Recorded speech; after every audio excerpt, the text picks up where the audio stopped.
Hi all, I'm Sham and I have Kishan with me. Yeah, hi Shah. Welcome to Free Float, and today we are going to discuss magic formula. Yeah, And to give a bit of background of the author of Magic Formula, right? He's got this series of the little book that does a lot of things. So so this formula was this so-called formula was written in one of his little books, the little book that beats the market, right? Was that the yeah, one? But he's a prolific writer. He has his own blog. I let Kishan sort of give a brief intro to the strategy, and then we will start a discussion on on the shortcomings of this sort of systematic value investing strategies, and kind of narrow down to what ails magic formula, and and how you should look at that strategy when you're trying to invest real money in it. So Kishan, take it away. yeah. So Sham, I think I'm little book that beats the market was one of the first books I read. And it was interesting because it provided like an easy approach.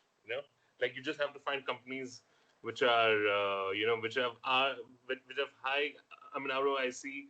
Um, and high like earnings yield, and you could just go to like money control and go and find companies that fit this criteria, and then you just go buy. So like even if you don't know any coding and stuff, you can just find like 100 companies and just go copy paste, and then and then find the best 20 company, and then invest. So it was a very easy thing to implement without thinking too much.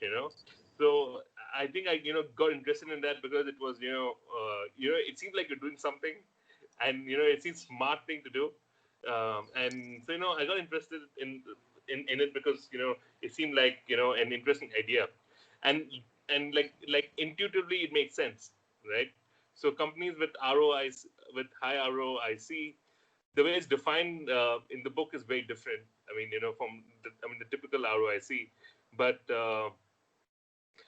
but I would say that we are when we I mean, it makes sense, right? So you're buying companies that which are with where the return is high, which means that it's cheaply valued, in terms of in this ROIC, and then the earnings yield is is meant to calculate. Sorry, I mean the earnings yield here is the market cap plus short term and long term debt, and the ROIC is return on net working capital and fixed assets, and it makes intuitive sense. So one is that you're seeing high earnings yield on market cap plus debt, which is companies which are cheaply valued generally would have high earnings yield in this sense, and on the return on invested capital, obviously companies that return capital on a high rate will grow, and which will do well. So it made intuitive sense in that scenario. uh, and the way you dwell on it is that this strategy right from the beginning has been a mid cap, small cap, macro cap focus strategy, more than a large cap strategy, um, because that's where the alpha generally is, right? Because you don't have much coverage, and you don't have much uh, like analysts tracking it, and most investors ignore it. So these companies tend to be ignored, and the alpha obviously comes from that. And yeah, I mean, so strategy, when Joel Greenblatt tested it out, it did phenomenally well for, like, I think for nearly a 20-year period. He outperformed S&P 500 by 90%, which is a tremendous achievement Yeah. for working probably 1 week in a year, you know. And I would say that this, after the book published, I think, there were a lot of people like me who were like, oh my God, this is so, easy, and, I can do it and stuff. And I think since then the performance has, lagged the index, I think by 4% or so. So I think, with everything, there's a shelf life, and I think that shelf life, for this was there for about 18, 19 years till the book got published, or maybe the book got published because the shelf life was already over, like who knows. But one of the things that strikes me about the strategy is that you only rebalance it once a year, right? While market cap, while the thing on market cap can shift every month, or more frequently. So I would actually like to test out the strategy uh,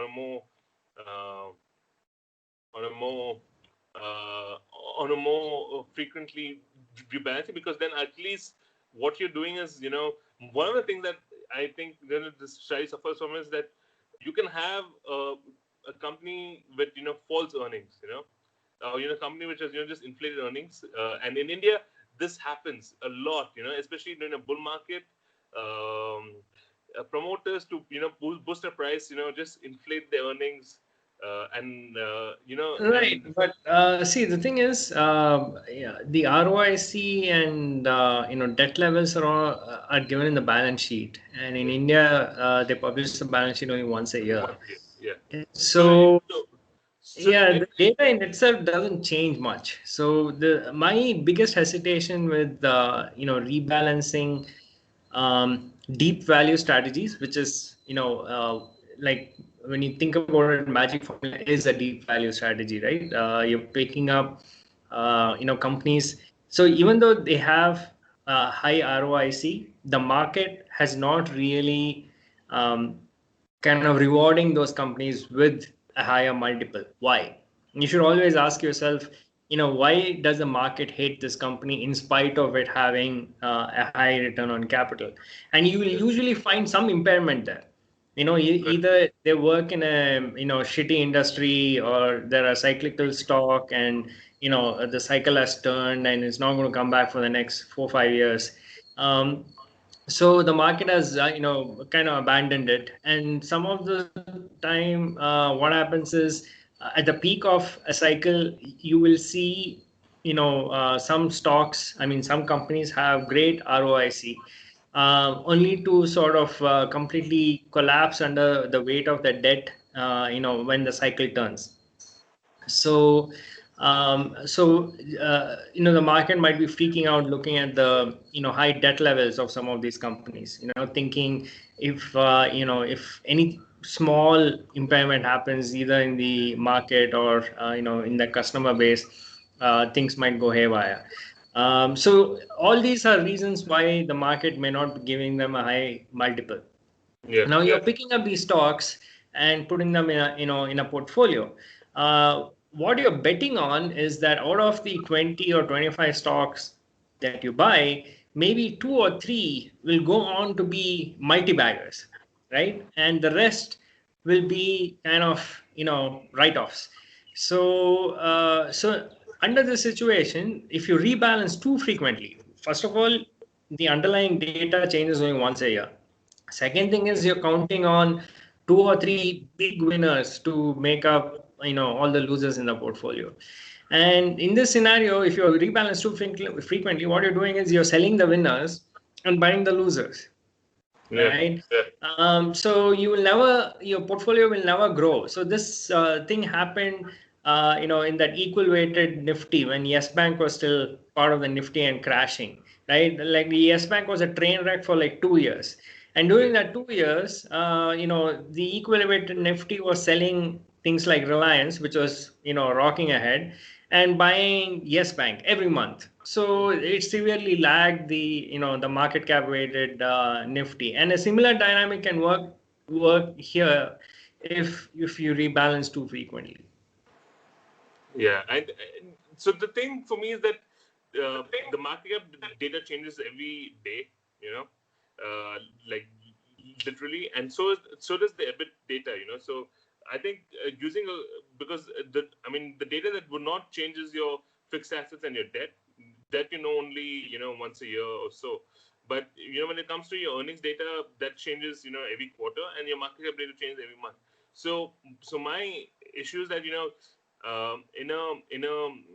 a there is a chance for you to at least update your portfolio at least once a quarter, like because in that sense then you will at least upgrading your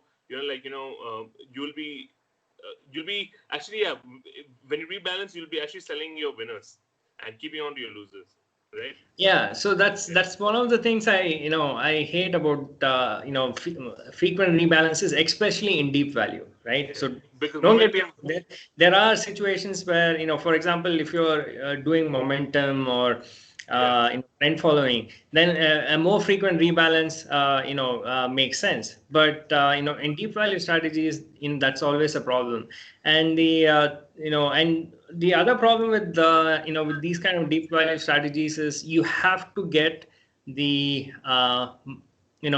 market cycle right.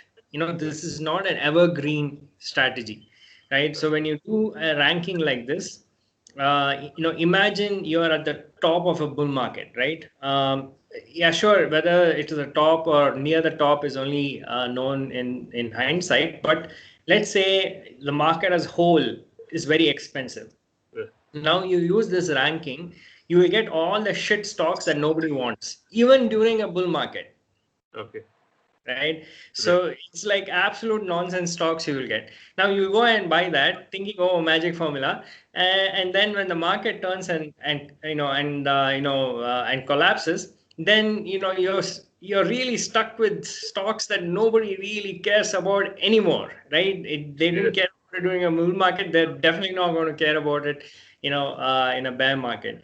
So this all these deep value strategies, you have to do it only if you're kind yeah, of looking at it from an absolute, okay, saying, okay, here's where the absolute market is trading. yeah, If the market is trading at 5 times book, please don't do magic formula.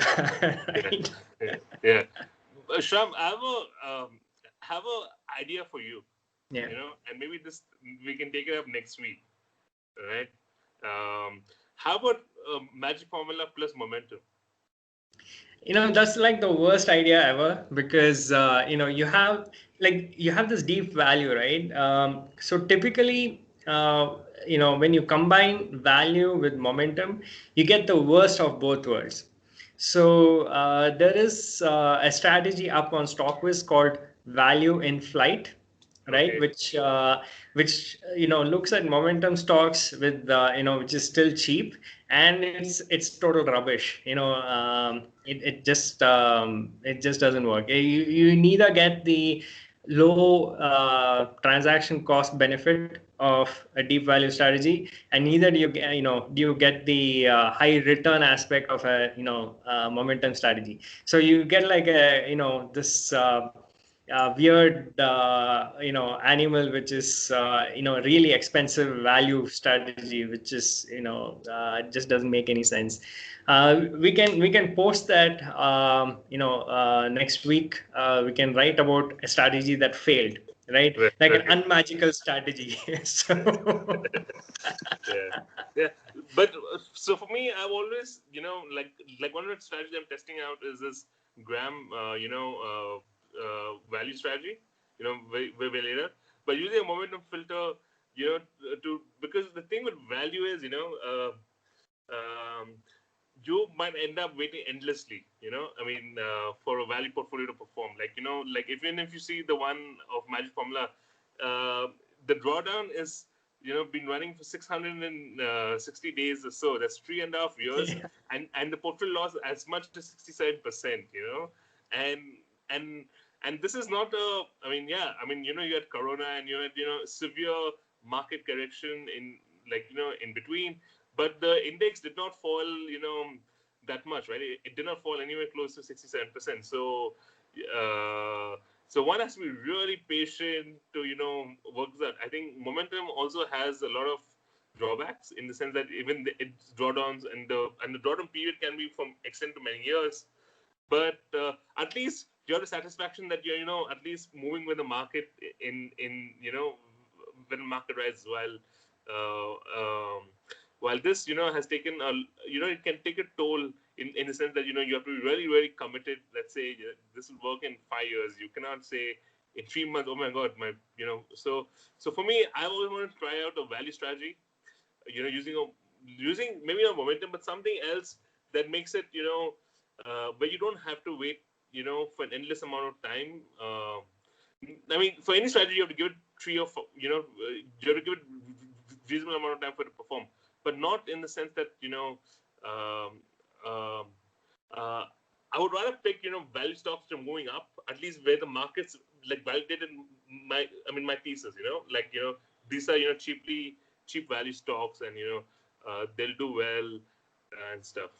Right. So, see, instead of calling it momentum, I would agree with it, if you call it trend. Yeah. Because momentum, is always relative. It's not stock specific, whereas trend can be stock specific. So you can run a filter of all these deep value stocks, and then wait for for them to kind of satisfy a trend filter, right? So you can say I'll only buy if 20-day moving average is higher than 50-day or 100-day moving average. So wait for it to cross over and then buy those value stocks. So that makes sense. At least in theory. So you can test that out. But the biggest problem I have, the reason why you see magic formula and also a lot of other quantitative value things draw down was purely because markets were overheated. So in 2018, the markets kind of reversed partly. I mean, people blame SEBI for some of this, but I would say that going into 2018, a lot of things were working against a continued ramp up in the markets. And there was no earnings growth. There was nothing. It was overextended and it collapsed. So and these strategies were on the wrong side of the market, right? You cannot expect deep value strategy portfolio that you formed at the top of the market to kind of perform, when the whole market is collapsing. So that's always a problem. And during that phase, both momentum, value, everything, all these factor strategies, corrected except quality. Yeah. That was I mean, yeah. that's all. I think using quality, and I think Magic Formula somehow ignores that. I feel that sometimes you might again in India, because you have such shady stuff that happens in terms of corporate governance and stuff. You might actually end up with a very, very bad portfolio, like you said, in a bull market. Because the only companies you'll get are the low quality companies, and then that's when I think this particular strategy is extremely vulnerable.